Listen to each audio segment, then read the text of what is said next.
Hi, my name is Isaac and I'm from Kiosk. Today I'm going to show you how to take a Databox dashboard and publish it onto your Kiosk content management system so that you can put it up on screen alongside other amazing content that you want to share in your office. So we're going to start by going to the dashboard we want to share. We're going to grab a shareable link, copy that.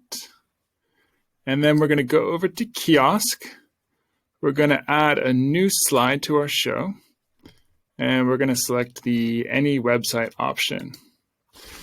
Once we've selected that, we can go ahead and drop any URL into this field. And then we just need to decide how long we want to have it on screen.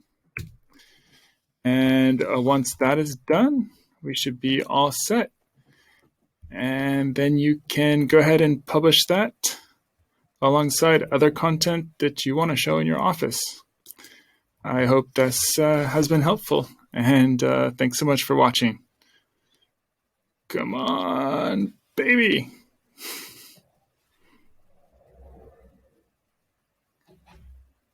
Yay, there it is.